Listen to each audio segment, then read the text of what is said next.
A gente está começando agora a aula 2 do nosso curso de formação interna em propriedade intelectual para os novos membros. Eu acho que é um momento muito importante para vocês consolidarem a percepção de vocês sobre as diferentes áreas da API e de como elas se relacionam de forma bastante transversal, né? Quando a gente fala sobre proteção de ativos intangíveis, eles nunca são de forma muito isolada. Mas hoje, sem mais delongas, vamos passar para a aula sobre marcas. Eu tenho a honra hoje de receber Amanda Barbosa e Samara Carvalho, elas que são as duas cofundadoras da LAP. A gente tem mais pessoas, mas elas foram ali o embrião de inovação que trouxeram a Liga de Propriedade Intelectual para a UFRJ, lá em 2020, quando ainda eram os diálogos, né, sobre TI nas redes sociais. A Amanda hoje, que era estagiária e hoje em dia já é advogada do Daniel Law, e a Samara, que é advogada de propriedade intelectual no Sescom Barril e mãe do ano também, tô esperando seu programa na GNT, Samara. E é isso, gente. A palavra é com vocês. Obrigado por estar aqui hoje e ter topado o convite. Obrigada, João, pelo convite, pela oportunidade. Eu estava conversando com a Samara um pouquinho antes de iniciar, falando que é muito legal essa volta, né? A gente começou o projeto lá em 2020, realmente com o objetivo de expandir o conhecimento da TI, e muito por conta dele, o nosso interesse aumentou, a gente buscou mais oportunidades, conseguimos vagas de estágio na época em escritórios de TI, e hoje nós duas somos advogadas na área. Então, isso é bem legal e aproveito para parabenizar também esse contato com esse projeto que você estava explicando. Muito legal, uma excelente oportunidade para todos. Fiquei assim, quase invejando, porque achei muito legal. Tem um network incrível, que tenho certeza que vocês vão aproveitar bastante. Como vocês vão ver, o mundo da PI é um ovo que a gente fala, todo mundo se conhece. Então, quanto mais cedo vocês conseguirem se inserir nesse mundo, né, vocês vão colher cada vez mais frutos. O João já me apresentou, mas sou Amanda, sou advogada desde 2022, quando o ano que me formei, né, e permaneci na Daniel Advogados, que é um escritório especializado em propriedade intelectual. Desde então, eu atuo especificamente com marcas na área de contencioso, né, do litígio mesmo. Pedi para a Samara se apresentar rapidinho e, João, a gente preparou uma apresentação de slides, se puder autorizar para a gente compartilhar, tá bom? Claro. Eu acho que a autorização tá com a host, que é a KG Cesário. Tá. Bom, então vou falando um pouquinho também de mim, né? Já que a gente está pedindo a autorização. Vocês me ouvem bem? Dá para ouvir? Sim. Meu nome é Samara, eu também atuo em PI como advogada, né? Desde o ano que a gente se formou, em 2022. Mas eu atuo com PI desde o meu primeiro estágio no escritório, que foi em 2018, que eu entrei. E aí, desde então, me apaixonei por propriedade intelectual e nunca saí mais de PI. E hoje eu trabalho mais com marcas também, mas trabalho com tudo de propriedade intelectual, também direito digital, entretenimento. E eu meio que eu complemento o que a Amanda faz, né? Porque eu trabalho com consultivo, que é a parte estratégica e a parte antes, né, de dar o problema do litígio, ou então quando está dando problema e a gente trabalha juntas, e também a parte do INPI, que a gente vai falar um pouquinho hoje sobre registro de marca, por exemplo. Eu trabalho muito com isso na parte do consultivo. É o pessoal do consultivo que cuida dessa parte do registro. Perfeito, Samara. Amanda, apareceu aí para você a bolinha verde, share screen? O Ah, tá quadradinho? sim. Arrasou, então. Deixa eu me organizar aqui.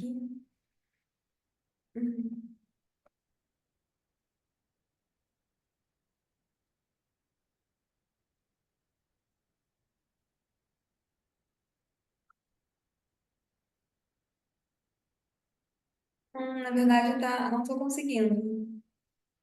Falando que eu estou desabilitada. Foi aqui também, host disable screen sharing. Você quer me mandar no WhatsApp e a gente tenta transmitir daqui? Eu acho uma boa. Agora foi. Agora foi.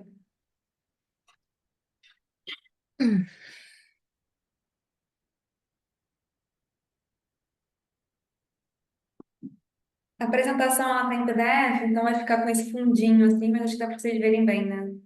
Eu, eu não tá em modo apresentação. Mas vocês conseguem ver bem? Sim. Claro, tá bem tela cheia. Então tá. Então, só organizar aqui minhas telas. Pronto. Vamos lá. Essa apresentação vai ser mais uma conversa, né? Vai ser algo mais informal para vocês entenderem o que seria o direito marcário. Essa Mara vai começar a apresentação, mas eu vou complementando e vamos falar um pouquinho sobre alguns casos concretos, alguns que estão na mídia, para dar um panorama geral da área. De forma assim bem breve, e no final, se der tempo, tomara que sim, caso vocês tenham perguntas, a gente estará super disponível, né? Então, Samara, eu vou colocar aqui no primeiro slide para a gente começar. Então, pessoal, como a Connie deve ter falado com vocês na última aula, as marcas, elas são um ramo, né, da propriedade industrial, que é uma espécie do gênero da propriedade intelectual, né? E a lei que regula as marcas é a Lei 9279, né, de 96, que regula o direito marcário, e está ali nos artigos 122 a 175, tudo que a gente precisa saber sobre esse ativo, né? Isso. A marca, ela é um sinal visualmente perceptível, um sinal distintivo, né, visualmente perceptível, que tem as funções principais de identificar a origem de um produto ou serviço e de diferenciar esse produto ou serviço de outros idênticos, semelhantes ou afins no mesmo mercado e de origem diversa, né? E aí, o Denis Borges Barbosa, né, que é um grande doutrinador, assim, um dos principais doutrinadores de propriedade intelectual, ele fala que a existência da marca ela depende justamente, né, dessa capacidade de simbolizar e dessa capacidade de indicar uma origem específica sem confundir o consumidor, que é o destinatário final, né? E aí, voltando e falando um pouco sobre isso da marca ser um sinal distintivo visualmente perceptível, isso a gente pode extrair do artigo 122 da Lei da Propriedade Industrial. E isso, né, também significa que o Brasil ele se filia a uma posição mais conservadora, né, digamos assim, porque isso está estritamente relacionado com o fato de que nós aceitamos como marca, né, as marcas tradicionais. E aí, o que que isso quer dizer, né? Que no Brasil a gente pode registrar como marca as marcas que se apresentam nas formas de apresentação nominativa, figurativa, mista, tridimensional. Primeiro eu vou falar um pouco dessas, né?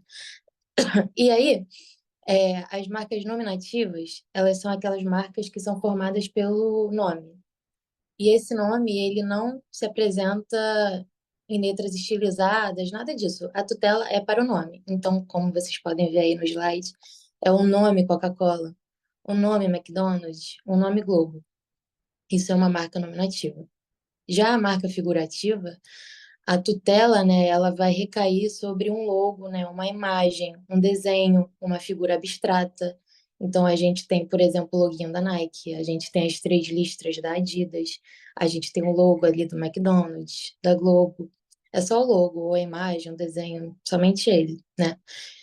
E aí a marca mista ela é uma junção dos elementos nominativos e figurativos. Então a gente tem o Coca-Cola em letras estilizadas, ou a gente tem o Globo, que é esse conjunto, né, distintivo que vai ser formado pela imagem, pelo logo, mas pela palavra ali do Globo. Isso é a marca mista. A marca tridimensional é a forma plástica distintiva de que vai identificar ali um produto ou serviço, né? E aí, por exemplo, a gente tem a embalagem do Toblerone, que é bem característica. A gente tem aquela garrafinha de vidro da Coca-Cola, também aquela outra garrafinha do Chamito, né? Às vezes a gente tem algumas embalagens de perfume também, que podem ser registradas como marcas tridimensionais, quando essa forma ela é distintiva e ela é entendida ali como marca, né? E aí essas são as marcas tradicionais. Recentemente, né, o Brasil, ele em 2021 começou a aceitar também o registro das marcas de posição, que não são um tipo de marcas tradicionais, né? É uma marca não tradicional, mas que ela é visualmente perceptível, né? E aí o INPI, ele define, né, a marca de posição como uma marca que é formada pela aplicação de um sinal, ou seja, né, de um símbolo, em uma posição singular, específica e invariável de um determinado objeto que vai ser um suporte, né? E aí essa combinação do sinal aplicado naquela posição invariável específica, ela vai conferir distintividade, né? Ou seja, ela vai ter essas funções que a gente falou anteriormente de identificar a origem empresarial e distinguir um produto ou serviço de outros idênticos. E aí, no manual de marcas, que eu não sei se a Cone passou para vocês o link, mas a gente também vai passar para vocês no final da aula, porque ele é super legal, assim, é bem completo. O INPI, ele traz esse exemplo do que é uma marca de posição. Esse bule, aqui eu acho que é uma chaleira, um bule, sei lá, com esse símbolo, eu acho que é um AB, eu não estou vendo direito, mas esse símbolozinho que está ali na alça é um símbolo que está numa posição invariável, ou seja, ele vai estar sempre nessa posição e é uma posição singular. Talvez se ele tivesse posicionado na partezinha ali do meio, né? Ou em outra parte dessa chaleira, ele não seria uma marca de posição, porque talvez seria uma posição genérica, uma posição ali que não seria singular e tal. E aí, como não seria, não bastava ser o símbolo, né? Porque é essa junção, esse conjunto que faz uma marca de posição. E aí a gente tem também, a gente trouxe para vocês o primeiro registro que foi concedido para uma marca de posição, que aqui no Brasil, que foi no ano passado, em 2023, para esse símbolo que é característico da Oscar, né, dos três pontinhos, nessa posição específica, invariável e singular, ali da parte superior do tênis.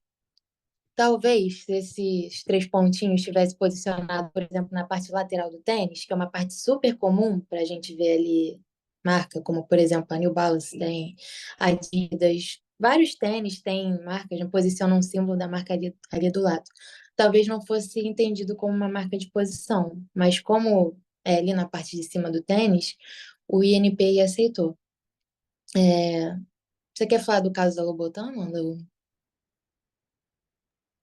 não? Não, é um comentário interessante, né? Porque quando a gente pensa em marca de posição, no início, muito se falou do sapato Louboutin, que há o seu lado vermelho, que eu entendo, entendo marcante, Eu também.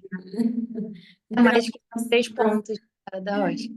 Assim. na sola do sapato, e muito se discutiu, né, se se isso seria marca de posição ou não, mas o NPI ele indeferiu o pedido como marca de posição, por não considerar o solado colorido, né, naquela posição assim embaixo, como algo distintivo, podemos dizer assim, diferente desse caso que a Samara trouxe do tênis da Osprey, onde esses três pontinhos ali na frente, né, do tênis foi considerado como algo diferente, assim, no mercado de tênis, né, de ser uma posição específica que realmente vale a pena cumprir essa função de marca.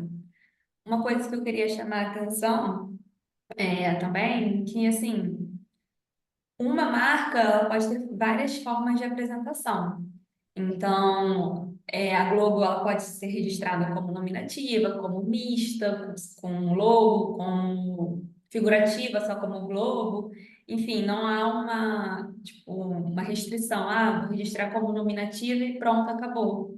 Não, na Sim. verdade, se você se apresenta no mercado utilizando o logo, é muito bom que você registre o seu logo também, para aumentar a sua proteção marcária. Então, cada diferença de marca que você tenha, né, tipo, cada estilização a mais, é importante que você também corra atrás de ter esse registro. Porque os registros são únicos, né? Cada marca precisa de um registro.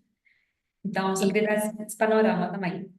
uma coisa também que a gente vê muito na prática é que toda vez que uma empresa, por exemplo, ela atualiza ali o logo, ou então ela atualiza a estilização de uma marca que ela tem assim no mercado, ela registra, né? As empresas grandes, elas sempre fazem isso, elas estão sempre atualizando os registros no INPI de acordo com a evolução do branding que elas têm ali internamente, que vai para o mercado. Então, às vezes, sei lá, você tem um cliente que ele tem mais de 1.000 marcas registradas. Por quê? Porque nesse meio tempo aí que ele está no mercado, ele teve uma evolução de branding, ele fez questão de registrar todas as marcas para que ele tivesse ali uma tutela efetiva da marca dele, né?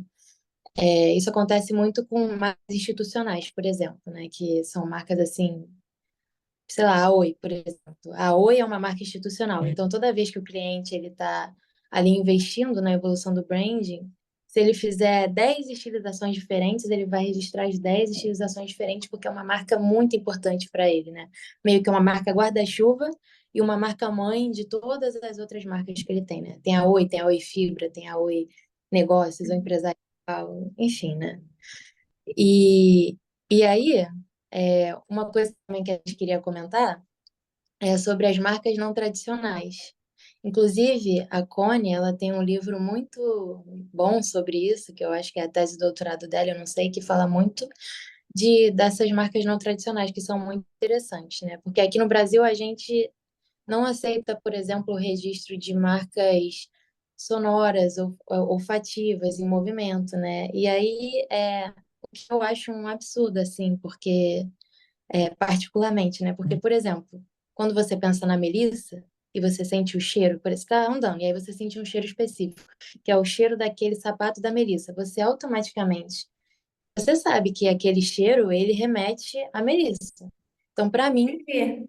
perfume, né, ele tá cumprindo um papel de marca. Porque você não vai lembrar da Farm, você vai lembrar da Melissa. A mesma coisa com a Farm, sei lá, aquele cheirinho da roupa da Farm, quando você sente, você já fala, pô, a roupa da Farm, né? E ali tá cumprindo uma função de marca, né? Mas o Brasil ele não aceita, por quê? Porque não é visualmente perceptível, né? Um outro exemplo, o exemplo é uma marca sonora, o Tudum da Netflix, né? Quando a gente ouve o Tudum, a gente sabe que é da Netflix, assim, nenhuma outra, sei lá, empresa tem aquele som específico, né, singular para distinguir ali os seus serviços ou produtos. Mas o Brasil também não aceita. Marca em movimento, que é aquele símbolozinho que a gente tinha nas propagandas do Itaú há muito tempo atrás, sabe? Aquele círculo que a pessoa faz assim e pega o dedo e põe para frente, que eu não sei se vocês estão vendo na minha tela, que eu fiz aqui o movimento. Mas isso é uma marca em movimento. E aí, muitos países, eles aceitam. Estados Unidos aceita esse tipo de registro de marca, União Europeia, Canadá, Alemanha. E eu acho que isso é um atraso, assim, para o nosso país, particularmente, porque eu acho que isso dificulta, por exemplo, a integração do nosso país, né, em termos de propriedade intelectual, de registro com outros países, porque vamos supor que eu tenha lá um registro sonoro no meu país de origem e eu quero expandir meus serviços, né, para outro país e eu quero ter aquela proteção específica. Eu não quero que ninguém copie, sei lá, o Tudum, por exemplo. Eu gostaria de ter um registro também da minha marca sonora no Brasil, mas eu não vou conseguir, né? Porque a gente não aceita esse tipo de registro. Então, eu acho que isso dificulta um pouco essa integração e não dá uma proteção completa, digamos assim, para aquele empresário que é de um país que aceita esse tipo de registro, né? E aí, partindo agora para os princípios que regem o direito marcário, o primeiro deles que eu gostaria de falar é um princípio da especialidade. Ele é um princípio muito importante. Ele pode ser retirado do artigo 123, inciso primeiro da LPI, e também do artigo 124, inciso 19, que fala que não é passível de registro. É uma das hipóteses do que a gente vai comentar mais à frente direitinho, mas o que não é passível. Ai, desculpa, gente, me perdi pelo. Registro como marca. Meu Deus. Mas, basicamente, o princípio da especialidade, ele inaugura a novidade, o princípio da novidade relativa, né? O que que isso significa? Que a marca, ela não pode ser igual ou semelhante a uma outra, anteriormente registrada, né, em determinado mercado.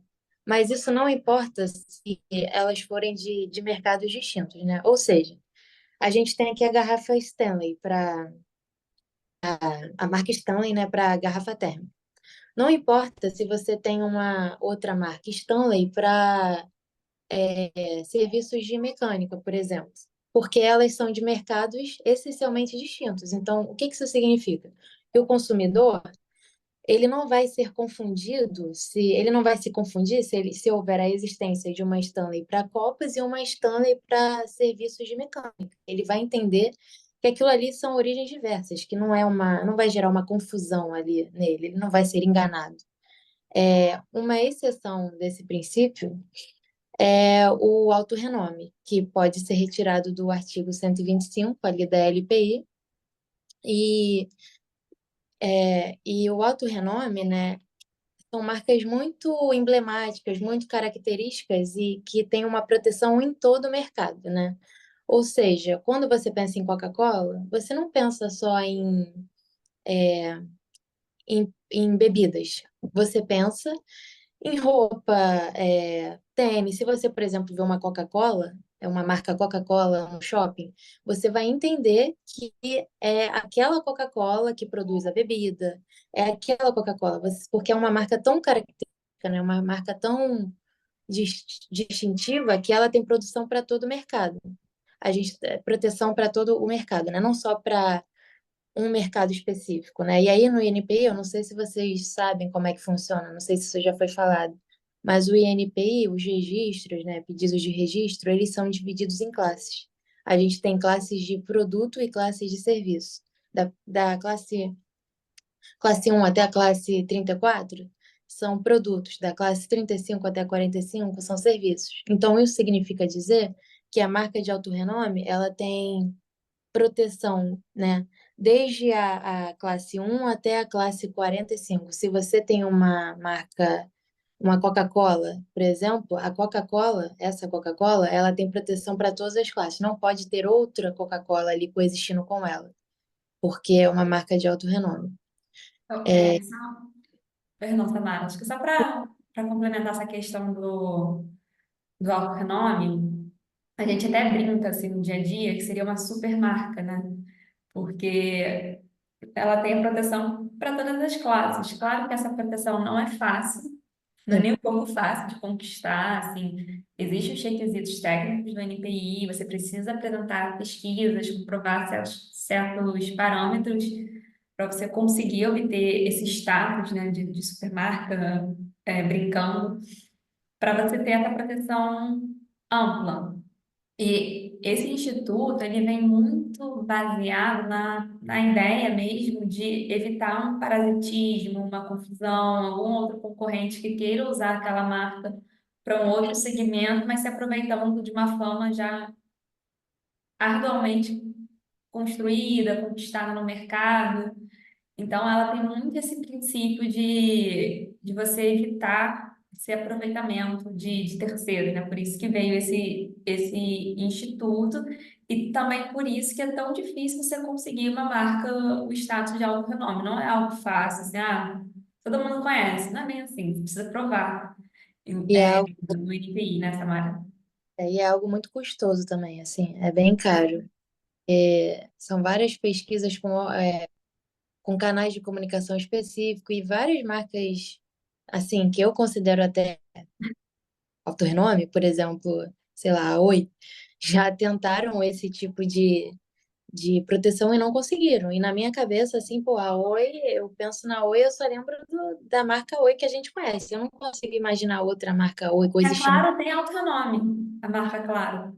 Então, assim, tem. Então, assim, na Tem. minha cabeça faz menos sentido ainda, mas, São as pesquisas, enfim, todos os requisitos. sim. E aí, um outro princípio, né, que a gente tem muito importante é um princípio da territorialidade, né, que ele determina que a marca, né, ela tem o uso exclusivo em todo o território nacional. E isso é bem importante, né? Porque, por exemplo, quando a gente pensa no registro de uma empresa, na JUSES, por exemplo, na Junta Comercial do Rio de Janeiro, esse registro da empresa, ele só confere aquela proteção regional, né? Para onde a empresa ela foi registrada, mas a marca não, a marca ela tem essa proteção ali em todo o território nacional, né? E a base desse princípio, se eu não me engano, está no artigo 129 da 126. LPI, da, 120. da territorialidade? Acho que é 129. Ah, não, 126 é da notoriamente conhecida. Preciso. É, Me atropelei, perdão. nada. Aí, e aí uma exceção para esse princípio, né, da territorialidade é justamente o princípio da marca notoriamente conhecida, né, que está ali no 126, que determina que as marcas que elas são muito conhecidas em determinados mercados, elas não precisam, né, digamos assim, serem registradas aqui no Brasil quando elas vêm de outro país, né, pela CUP, né, que é a Convenção da União de Paris. Então, por exemplo, agora eu não consigo pensar numa marca lá de fora para isso, mas a Oi, por exemplo, a Oi, ela não é uma marca de alto renome, ok, mas ela é com certeza uma marca notoriamente conhecida dentro do segmento de telecomunicações. Então, se ela fosse lá de fora e viesse aqui para o Brasil, ela não precisaria, assim, de antemão, primeiramente, ser registrada ali naquela classe de serviços de telecomunicações, porque os documentos, né, que a empresa ali usaria e tal, para mostrar mostrariam que ela é uma marca notoriamente conhecida ali naquele ramo. É, é, é, é isso. E aí a gente tem também o princípio do sistema tributivo, né?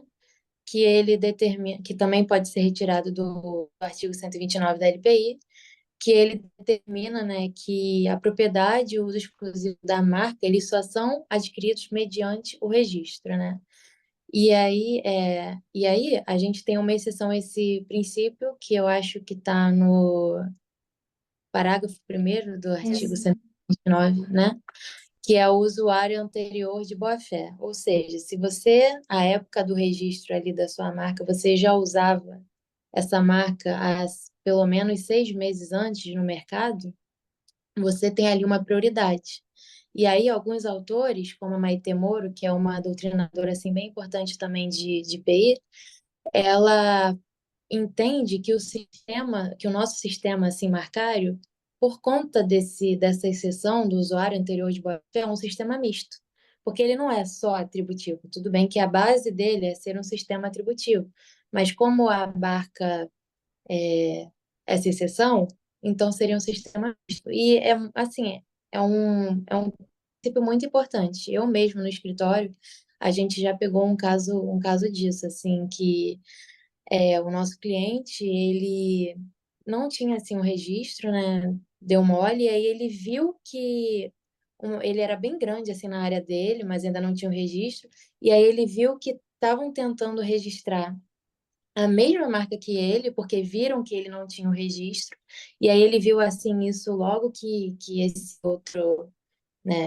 que essa outra pessoa entrou com o registro, ele viu isso e ele foi lá e entrou com o registro com a gente, né? Com o pedido de registro. Entrou com o pedido de registro no NPI e a gente fez uma petiçãozinha botando esse artigo, né? Esse parágrafo do artigo que fala sobre ali o princípio do usuário anterior de boa-fé. Botamos uma série de documentos ali na petição mostrando, olha, pô, ele não usa só a marca 6 meses, ele usa essa marca há 20 anos, sabe? Ele está ali consolidado nesse mercado já. Então, pô, NPI, leve isso em conta quando você for observar, examinar esse pedido de registro do outro cara, do terceiro, leve em conta aqui o que o nosso cliente está falando e tal. E é interessante também observar que recentemente não, tem um tempo já, o INPI, ele emitiu um parecer que agora isso também é levado em conta quando você entra com um PAN, que é um processo administrativo de nulidade no NPI, que a gente vai explicar. Anteriormente não era aceito você levantar essa hipótese do usuário anterior de boa-fé no PAN, somente no quando você estivesse ali no processo mesmo de registro, né? Mas aí hoje é aceito no PAN também. E aí, agora a gente vai falar um pouquinho do registro de marca e como acontece esse processo no INPI, né? É, primeiramente, quando a gente vai. Vocês sabem o que que é o NPI? Assim, é porque a gente está falando aqui NPI, NPI, NPI, vocês já foi dito isso? Ou vocês não fazem ideia do que é o NPI?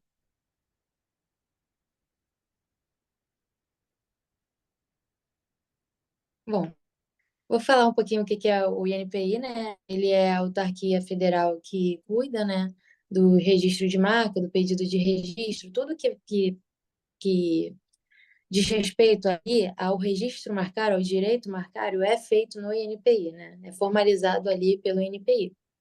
E aí, como isso funciona assim na prática? Primeiro, quando a gente trabalha com isso, no consultivo, a gente cuida desse processo de registro. E aí, o primeiro passo que a gente faz ali é fazer uma busca de anterioridade. Ou seja, o que que isso significa? Você vai chegar, o cliente vai chegar e vai falar assim: olha, sei lá, eu quero registrar a marca Stanley para, sei lá, para serviços de comércio de roupa, comércio de vestuário. Aí a gente, que é advogado, a gente vai lá na classe 35, que é a classe que é para registro, né, de serviços de comércio de roupa, e a gente vai fazer uma busca naquela classe e ver se já existem outras marcas Stanley registradas para esse tipo de serviço na classe. Isso é uma busca de anterioridade.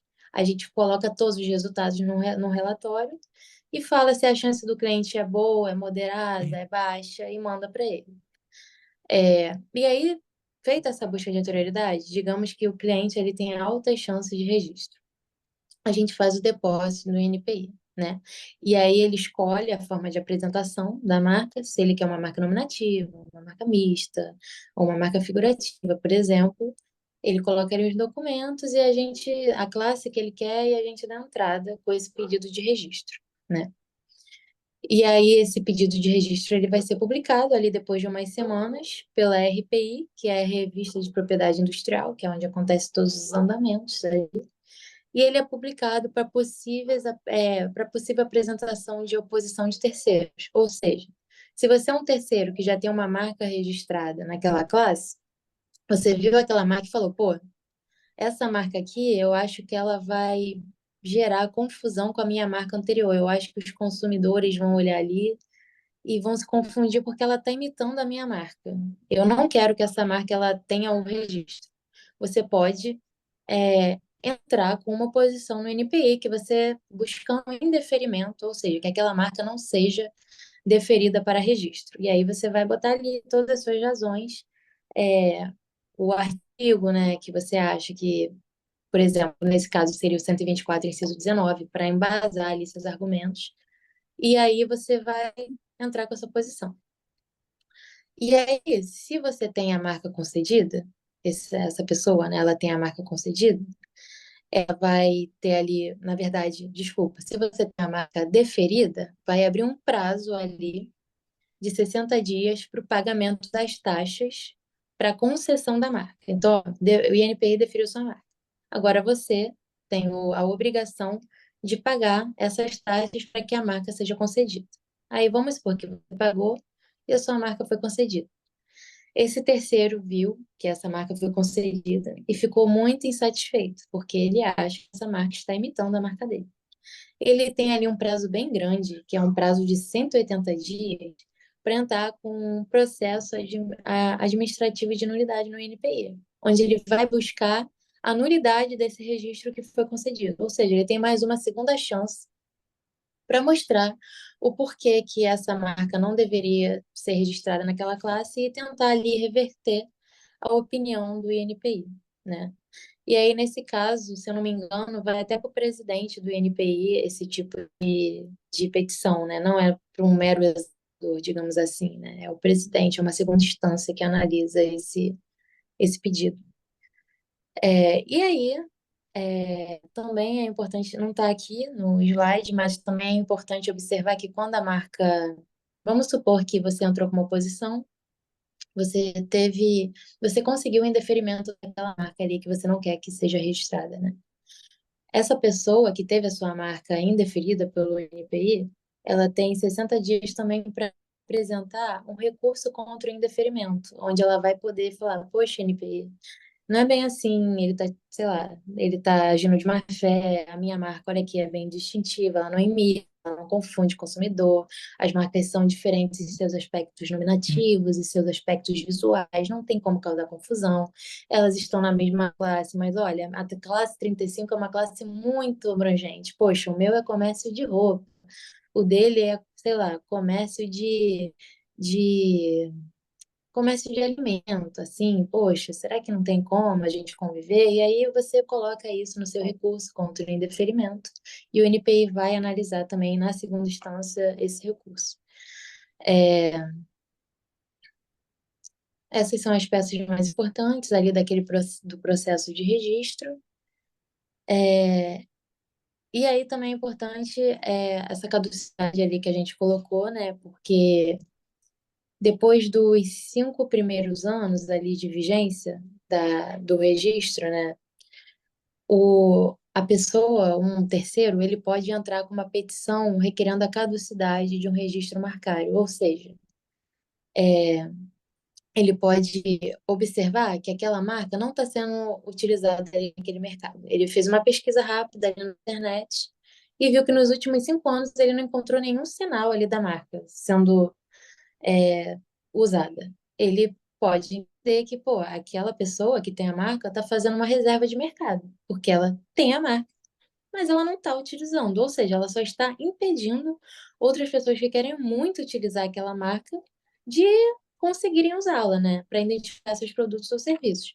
E aí ele pode requerer a caducidade. E aí, obviamente, né, que a outra pessoa que tem a marca, ela pode se opor e mostrar, olha, pô, tem vários documentos aqui mostrando que eu uso minha marca. Não está na internet, mas a gente tem a fachada ali da marca, a gente tem os produtos sendo identificados pela marca, e aí ela reúne uma série de documentos na petição dela para mostrar que a marca está sendo utilizada. Também é importante observar, né, que quando uma vez que você tem ali, consegue a concessão de um registro marcário, a sua marca ela fica vigente por 10 anos, que podem ser prorrogados por iguais períodos, né, de forma sucessiva, ou seja, você tem a proteção por 10 anos. Se você a cada 10 anos for ali prorrogando o seu registro marcário, você pode ter essa proteção aí por 90, 100 anos. Pode trazer aqui para mim? Não tem um tempo ali final para a marca, para o registro da marca. Eu acho que é isso. Tá. Eu vi que a Ana tá Eu ia falar isso. formada. Antes da gente mudar de Ana, assunto. você quer falar Não tá ligado a agora? câmera, não. E eu só Eu ia posso pedir para. falar no final. Eu anotei aqui, eu tô anotando o que eu queria falar, tipo, as minhas dúvidas. E a gente pode falar no final. Não sei se vocês vão abrir um momento para dúvidas. Claro, claro, a gente faz um blocão de perguntas e comentários. Eu só vou pedir para o Matheus Mendes fechar o microfone, que eu acho que a gente está escutando aí.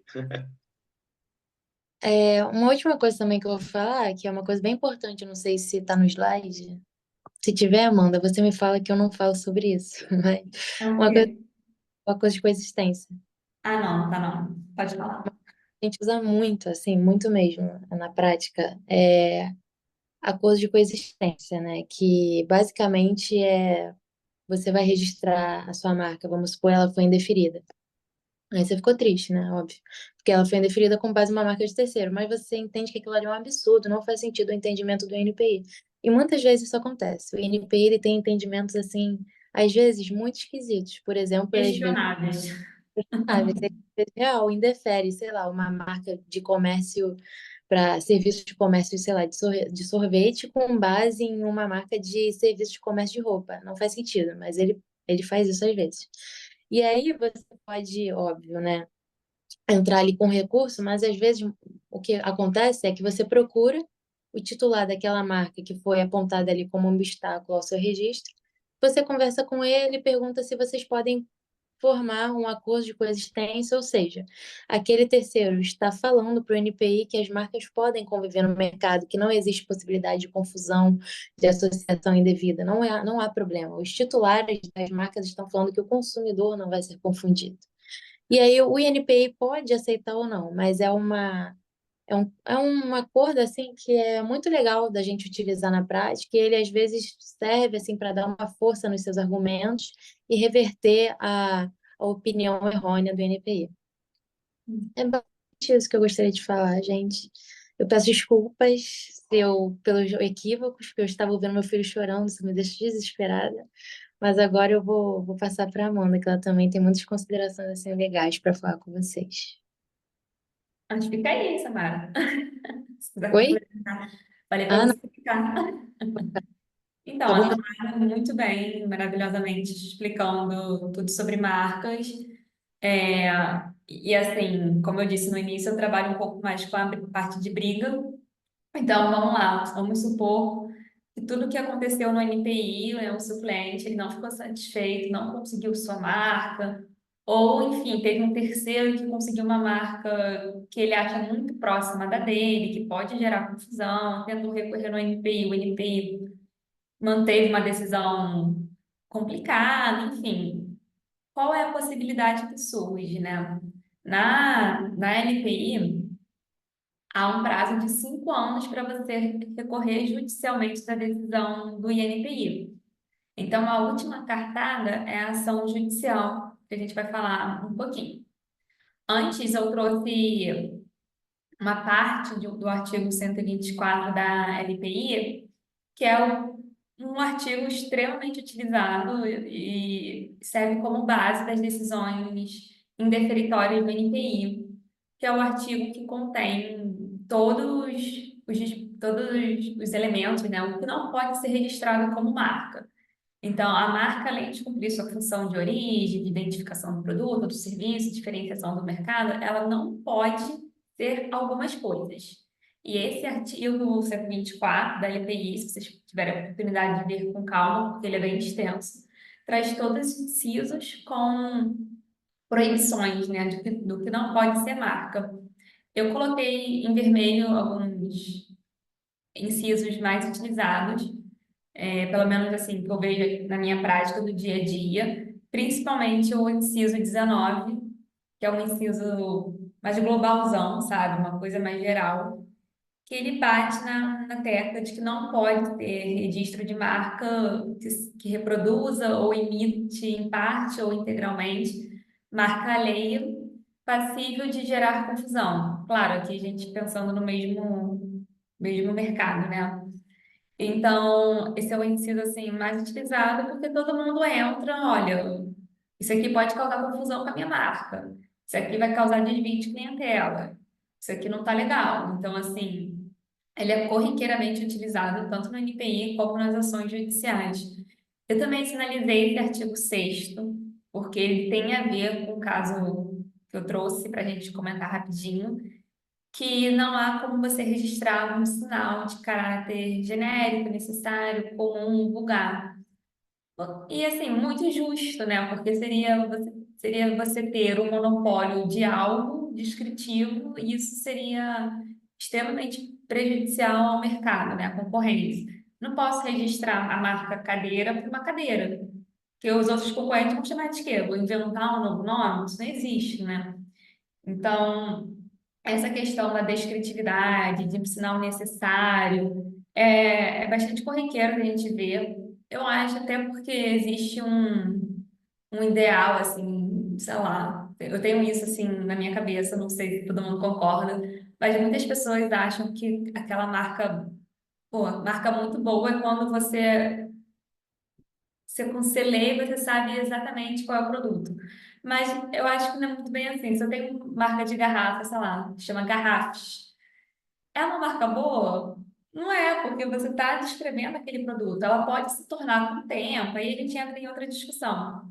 Mas na prática, o sinal genérico, ele simplesmente descreve aquilo que a gente está vendo, aquilo que todo mundo sabe. Então, eu acho esse inciso assim, bem interessante, porque surgem vários casos dele, e inclusive eu vou falar sobre um. Mas, como eu disse no início, se vocês tiverem a oportunidade de ler com calma todos, com certeza vai ampliar o conhecimento de vocês, porque é muito utilizado. Mas, seguindo, como eu disse, não deu nada certo no INPI. O que fazer? Corta para a parte 3, né? Porque a Samara falou da parte 1 do depósito, possibilidade de recorrer parte 2, vamos para a parte 3, que é você entrar com uma ação judicial. Quando a gente fala do INPI, como a Samara pontuou, é uma autarquia federal.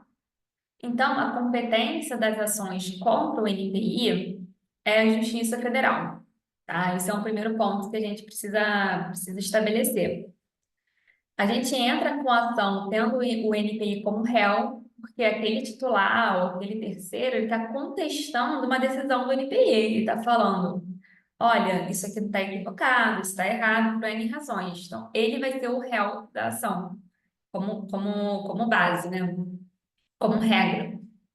E como eu disse, ela pode ser, essa ação, né, tem um prazo de 5 anos após a decisão do NPI, a decisão final do NPI. Então, há um prazo, assim, longo, que é um prazo interessante para o cliente avaliar se ele vai continuar usando aquela marca, se é interessante mesmo recorrer judicialmente, porque a gente bem sabe que é um procedimento mais caro.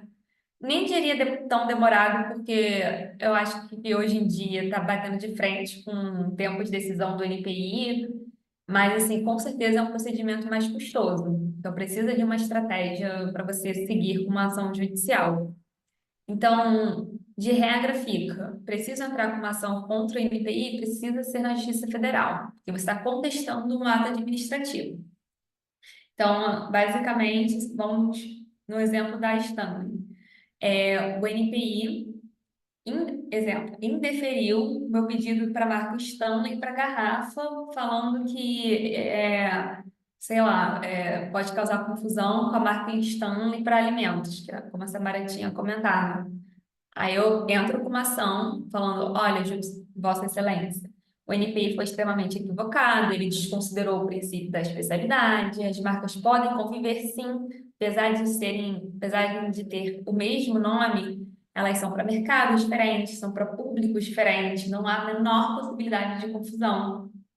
De repente, se for o caso, é legal a gente falar, olha, elas já convivem, sei lá, 10 anos, como se for que as marcas já existem há 10 anos e assim, ninguém nunca falou de confusão.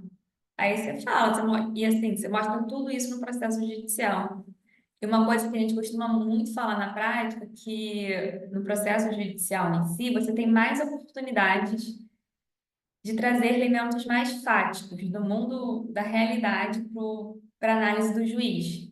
O NPI, mal ou bem, ele fica muito preso numa caixinha. Assim, ele olha o registro, olha ver se tem outra, e decide. O juiz, ele tem uma margem de decisão, assim, de análise um pouco maior do que o NPI. Então, você consegue trazer outros elementos, você consegue trazer mais pesquisas de mercado, se for o caso, mas até a própria forma que as marcas se apresentam no mercado, como ela é conhecida, isso tudo pode influenciar numa decisão de reversão no NPI. E é bem comum, tá? Assim, não achem que é difícil você reverter uma decisão administrativa do NPI, não.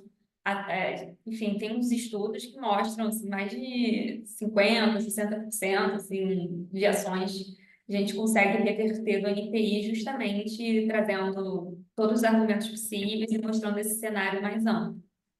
Agora, isso tudo aqui estamos falando no cenário de marcas registradas ou que tiveram seu pedido de registro indeferido pelo NPI. Então, Aqui tá ruim, né? Acho que foi outra interrupção. não, Maria, se você puder fechar o microfone, é isso. Desculpa, gente, mil desculpas. imagina. Tranquilo. Então, estamos falando de cenários de registro. O que eu trouxe um pouquinho mais abaixo, que eu acho que é interessante para vocês terem essa visão ampla, é que não existe só esse tipo de ação de marca, né? Que é ação na Justiça Federal de nulidade. Existe também ações de infração, que é quando não discutimos registro. Então, de repente, o seu cliente tem a sua marca registrada, a marca Zoom registrada, e tem um terceiro que não tem marca registrada em lugar nenhum e usa Zoom para um serviço parecido. Então, assim, você não tem que brigar com a NPI, porque a marca você tem. Então, você não vai entrar na Justiça Federal. Mas você vai querer brigar com esse terceiro que está usando uma marca muito parecida com a sua para atingir o mesmo público. O que que você faz? Aí você entra na Justiça Estadual, porque há um entendimento que é um conflito entre particulares. Então, são conflitos entre pessoas, entre empresas. Então, quem vai resolver esses conflitos é a Justiça Estadual. E é muito comum você pedir nesses casos, né, além da abstenção do uso desse terceiro, também um grande valor de indenização, porque também há um entendimento que infração de marca, né, ela causa dano moral, dano material, porque pode ter um desvio de clientela, pode ter uma mancha na reputação da sua marca, porque, sei lá, de repente essa marca de terceiro é de uma qualidade inferior, tem pessoas comprando essa marca, achando que era sua, e causa uma confusão danada no mercado. Então, isso tudo é passível de indenização, mas toda essa discussão de indenização, enfim, abstenção de uso, é na Justiça Estadual. Então, assim, esse é o cenário, são os dois grandes tipos de ações que a gente pode ter. Ou quando a gente contesta algo do NPI, que seria uma ação na Justiça Federal, ou algo de terceiro particular, quando esse não tem marca, não tem nenhum bem ali protegido, né? Aí é uma ação entre particulares na Justiça Estadual.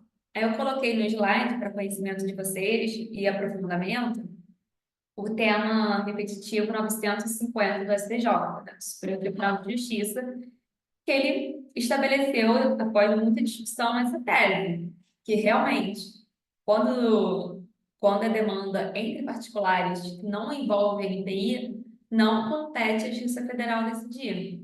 Então, a partir desse entendimento, as ações ficaram extremamente divididas. Um dia, enfim, se vocês forem estagiar, atuar nessa área, vocês vão perceber. São dois tipos de ações diferentes, mas todas prontas para a briga do judiciário. Seguindo, eu trouxe dois casos para a gente falar de ações rapidinho, para melhor visualização. Esse primeiro caso é um caso, acho que muitos de vocês já devem ter visto rodando na mídia, que realmente foi um caso assim, interessante e gerou muitas publicações, né? Dos escritórios envolvidos, mas também da própria mídia, rede social, vídeo no Instagram, muitos lugares. Eu imagino que vocês tenham visto também, que é o caso Língua de Gato. Eu acho interessante desse caso para a gente abordar, porque, primeiro, são marcas. Aliás, são empresas grandes, né, que estavam discutindo a Copenhague com a Cacau Show, então são duas tops no mercado de chocolate. E a Copenhague, por muito tempo, utilizou como marca nos seus produtos língua de gato. Tanto para tanto para a linha de produtos em si, então eles comercializam alguns chocolates nessa linha, como também para o produto principal da marca, na época, língua de gato, que era o chocolate no formato língua de gato, muito gostoso, muito conhecido. Contudo, a Cacau Show entrou com uma ação para anular esse registro de marca da Copenhague, alegando que esse registro seria, na verdade, descritivo, como eu falei um pouquinho mais cedo. E ele sendo descritivo, genérico, ele não pode ser marca. Olha, só a Copenhague pode usar a língua de gato e os outros players no mercado de chocolate não podem usar a língua de gato. Isso está um pouco estranho, segundo a Cacau Show, que foi a empresa que entrou com a ação. Nessa ação, a Cacau Show, ela demonstrou a existência de anos atrás de vários chocolates no Brasil e internacionalmente que usam em suas respectivas línguas, né, o termo língua de gato para os chocolates que possuem o formato língua de gato. Então, fez toda uma construção para mostrar, evidenciar que nada mais é do que esse formato comum de chocolate, já muito utilizado por várias empresas em vários lugares, que tem esse nome. Inclusive, foram juntadas pesquisas de mercado, isso eu até coloquei como informação para não esquecer de falar, porque esse diferencial de uma parte trazer uma pesquisa de mercado bem feita é muito interessante e sempre bastante levado em consideração. E nessa pesquisa de mercado foi demonstrado que muitas pessoas entendiam, sim, que era apenas um formato mesmo, né? Um formato oblongo, né, que se fala, né? Tecnicamente. Por outro lado, a Copenhague apresentou uma defesa também muito robusta, indo para um lado de que, na verdade, já tinham alcançado uma distintividade com o uso dessa marca, há alguns anos por eles, e que a marca, na verdade, não representava o formato, representava a marca, tem alguns outros produtos. Então, eles construíram uma tese de que Copenhague e Língua de Gato já seriam quase uma coisa só, tipo, as pessoas, os consumidores que escutam Língua de Gato se associam a Copenhague para construir uma tese de uma distintividade adquirida da marca, ou seja, perder aquela ideia de formato e já ser identificado como marca. É um caso assim que acho muito legal, se vocês tiverem a oportunidade de ler as peças, são peças excelentes, que estão presentes no caso. E recentemente saiu uma sentença, e volto a dizer, é uma sentença, ou seja, o caso ainda não acabou, com certeza terá apelação, julgamento depois, muito pano para manga. Então, assim, para fins de informação, a gente está só na primeira instância. E nessa sentença, na Justiça Federal, coloquei uns trechos assim aqui no slide, né, de fundamentação, que eu acho que deixa mais claro os motivos que levaram o juiz a decidir pelo indeferimento na marca da Copenhague nesse momento, porque ele entendeu que, de fato, língua de gato é uma expressão já utilizada por anos por diversos concorrentes que apresentam um formato do chocolate, que não pode ter um desses concorrentes uma exclusividade de uso, de uma marca que seria descritiva. Então, vamos ver como vai caminhar esse caso. São empresas grandes, ainda vai estar em recurso. Enfim, eu particularmente concordo, mas aqui é minha opinião, tá? Eu acho que, de fato, é um formato descritivo, mas cenas dos próximos capítulos. E foi o que eu disse, né? Esse caso foi todo baseado no 124, inciso 6º da LPI, tá? E, para finalizar, já estamos avançando aqui no horário, trouxe um outro caso também super interessante, que são dos controles DualShock PlayStation, né, da Sony. E vamos lá. Aqui a gente já entra numa área de marca tridimensional, né? Os controles da Sony têm esse formato muito característico, e aqui digo de novo, que foram apresentadas pesquisas e consumidores identificaram o controle, né, como marca, e muito característico. Contudo, lá na época do processo administrativo, o NPI, ele indeferiu os pedidos de registro de marca, falando, na verdade, que esse formato, eu estou com o controle aqui, esse formato assim, de controle seria algo muito próprio do produto, né? O controle normal ser assim, as pessoas estão acostumadas, isso aqui não tem nada de distintivo, segundo a NPI, tá? Isso não tem nada de distintivo, não vou conceder esse registro de marca. Então, a Sony entrou com uma ação na Justiça Federal para contestar essa decisão do NPI, com pesquisa, mas mais do que isso, ela foi capaz de demonstrar que, na verdade, muitas pessoas reconhecem o controle deles como da Sony, da PlayStation, desde sempre, porque eles usam essa identidade, né, esse formato, melhor dizendo, que aqui está falando de marca, desde a época do seu lançamento. Então, é algo assim que já tem mais de 20 anos de construção e identidade na cabeça do consumidor.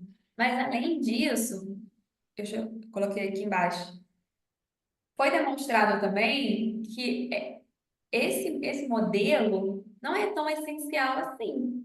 E a funcionalidade do controle de videogame, enfim, ela não está atrelada a esse formato. Eu posso ter diversos controles de videogame. Aí no slide tem alguns exemplos que não possuem esse formato. Então, assim, ele não é obrigatório, como o NPI tinha entendido. Então, a gente conseguiu demonstrar no processo judicial essa gama de outras possibilidades de controles, evidenciando que isso aqui não é uma forma necessária para o produto e que o formato dele é sim distintivo e capaz de ser uma marca, né? O consumidor reconhece como marca.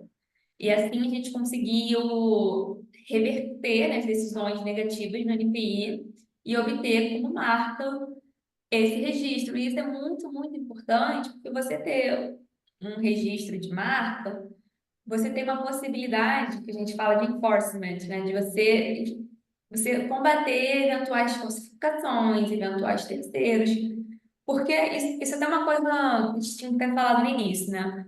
Você não ter o registro, você não tem registro de marca, não impede que você use. Todo mundo pode usar uma marca.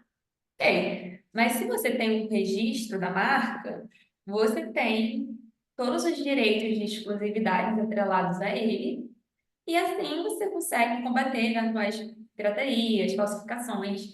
Isso é extremamente comum no segmento de tecnologia, então assim, a Sony vira e mexe, assim, se depara com alguns outros controles que vendem como se fossem Sony, que não são. Então, esse registro de marca fortalece as proteções marcárias mesmo, né? E acho que finalizou. Finalizou. Espero que a gente não tenha passado muito tempo e que vocês tenham conseguido absorver um pouquinho do que a gente tentou passar sobre marcas e ficamos à disposição. Perfeito, Amanda, maravilhoso. Acho que eu ficaria ainda mais aqui ouvindo vocês comentarem sobre os casos, porque eu acho que isso é o que é realmente enriquecedor, assim, para ampliação, né, da nossa percepção sobre como a gente aplica tudo que a gente lê na LPI. Acho que, enfim, a gente tem muitos membros novos, então a introdução inicial foi extremamente importante para a gente. Queria muito agradecer vocês duas por ter feito essa apresentação. Foi sensacional. E arrumando cabelo, lavando o rosto, sei lá, passando um lip tint. Eu vou abrir aqui para Ana Abreu e vou lendo os comentários também que vocês fizeram. Ana, pode fazer a pergunta. Então, na verdade, são algumas questões que eu fiquei na cabeça, assim, quando eu tava vendo a explicação. As meninas foram maravilhosas, inclusive. Foi uma aula muito boa e elas têm uma didática muito incrível, porque eu fiquei 100% interessada a todo momento, assim, tipo. Enfim. é, Mas então, a primeira coisa que eu fiquei com um pouco de dúvida foi em relação a. Quando elas falaram ali sobre o procedimento de oposição, porque, tipo assim, beleza, a gente bota lá no INPI para ser registrada a marca, e isso vai ser publicado na revista, e as pessoas vão poder se opor a isso. Só que ela disse que quem pode se opor é quem já tem o registro da marca, certo? Mas e naquele caso que elas até mencionaram, de uma pessoa que tem uma marca consolidada no mercado, mas ainda não fez, o registro, ela também pode se opor a esse registro de outra marca? Ou, enfim, como é que é isso? Então, tem um prazo, né, de 60 dias ali da publicação do pedido de registro Entendi. para você se opor. O que que essa pessoa pode fazer? Que foi o que a gente fez. Ela Uhum. entra com o pedido de registro dela antes, por exemplo, ela viu lá, pô, ele tentou registro. Primeiro você vai entrar com seu pedido de registro, aí você vai entrar logo depois com a oposição, mas demonstrando que você acabou de entrar com o pedido de registro e botando uma série de documentos que demonstram que você já usava a sua marca no mercado há muito mais do que 6 meses. Assim, você usa a sua marca há 10 anos já. Você só não tinha isso formulado, né, isso formalmente no NPI. Mas no momento em que você vai se opor, antes você precisa entrar com o seu pedido de registro, Ah, entendi. entendeu? Essa era a minha dúvida. Você vai ter que ter Outra um coisa também. depósito. Você não precisa esperar que ele seja concedido pelo NPE, mas você precisa depositar, mostrar aquele seu interesse, para aí sim você apresentar a Entendi. posição. E aí, vamos supor, exatamente isso. Você tem que ter o depósito, pelo menos, entendeu?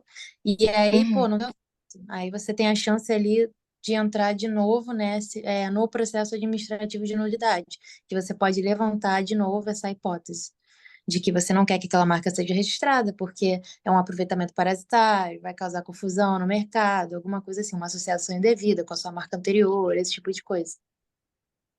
Outra coisa Ficou também claro? que eu fiquei pensando, ficou bem claro essa Tá questão, bom. mas é que eu tenho outra questão que vocês falaram sobre marcas de exterior que são conhecidas, enfim. E aí me veio na cabeça uma coisa que o professor Enzo Baiocchi falou na eletiva, que foi que a Globo é uma marca tipo brasileira, mas ela tem tipo filiais em vários países da Europa. E eles tentaram fazer com que o Plim Plim fosse registrado como uma marca sonora lá fora, já que aqui no Brasil eles não conseguiriam. Tipo, se eles não conseguiram, na verdade, registrar nem na Europa. Mas se eles conseguissem aqui, lá na Europa, teria algum tipo de influência aqui no Brasil? Ou não, porque aqui no Brasil realmente não é considerado? Não, Eu entendo que não, também não. porque É isso.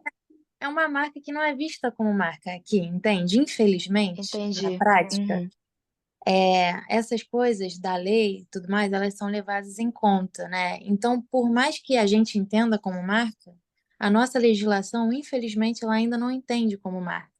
Então, isso na prática não vai ter nenhum, né, desdobramento assim, tipo, bom para a Globo, porque não tem respaldo jurídico, né, legal ainda, Uhum. que a gente entenda isso como marca. É por isso mesmo que em 2021 a marca de posição ela causou assim, tipo, muito alvoroço e tal, porque já existiam várias marcas e tal. Que eram ali uma marca de posição, o consumidor entende como uma marca de posição, elas são distintivas, mas ainda não tinha respaldo aqui no Brasil, né? Como é o caso das três listras da Adidas e várias outras marcas que há muito tempo elas têm que registrar a marca dela aqui no Brasil em outro formato de apresentação, em outra forma de apresentação, porque ainda não tinha respaldo para marca de posição aqui no Brasil. E aí não ter essa tutela completa, né, efetiva. Ah, entendi.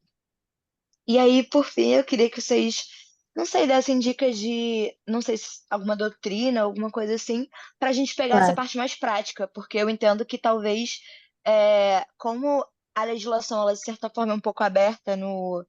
Enfim, eu acho que tem coisa que a gente só vê realmente na prática, né, de propriedade intelectual. E aí, se vocês puderem dar dicas, assim, tipo, de como se aprofundar nisso.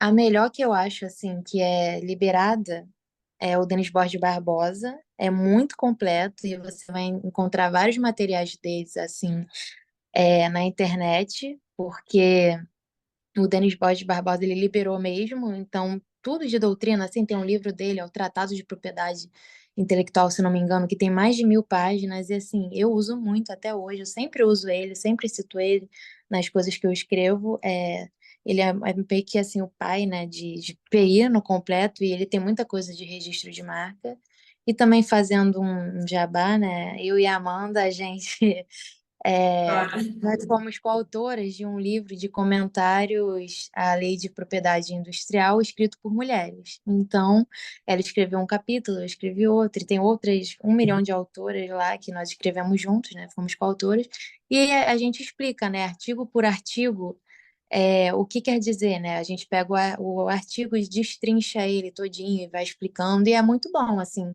Eu uso bastante quando eu estou escrevendo alguma coisa e tal, porque está destrinchando um artigo, né? Então, eu acho que isso é fundamental, assim, para você entender a letra da lei. Além disso, complementando a Samara, eu coloquei até aqui no chat para facilitar para vocês. Coloquei o link do livro, né? Fazendo um jabazinho.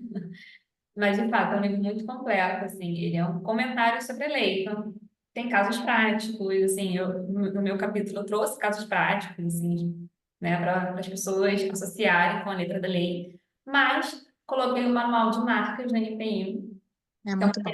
material sempre atualizado pelo próprio NPI, ou seja, pela autarquia que dá as decisões. E é um manual, assim, excelente. Ele dá Muito milhares de exemplo. exemplos sobre marcas que são polidentes, que não são, como É, é a muito. análise de marcas, enfim, gente, é Ele extremamente é, completo. é Eu vivo escrito com de ele forma aberto aqui no meu simples dia a também. dia. Aham, eu vivo com ele aberto, então, uma dica, assim, um pouco menos teórica, né, doutrinária, uma coisa mais prática, eu acho fundamental vocês estarem sempre consultando esse manual. Fica aí a dica, eu botei no chat. Inclusive, lá no escritório, a gente sempre, quando entra algum estagiário, a primeira tarefa do estagiário é ler o manual de marcas. Porque é uma parada que, assim, é fundamental pro nosso dia a dia do trabalho, assim, e é isso que a Manu E ele falou, fala muito desde o prático. procedimento de registro, tipo assim, como Sim, você registra uma marca tudo, tudo. até todos os artigos, de 122 ao 175, tem detalhes do manual de marca. Então vale muito, muito a pena. Perfeito, Amanda, muito obrigado. Eu vou pegar, pessoal, tanto o PDF do Manual de Marcas, né, o link, e também do livro das meninas, do comentário A Lei de Propriedade Industrial por Mulheres. Vou colocar lá no nosso Classroom,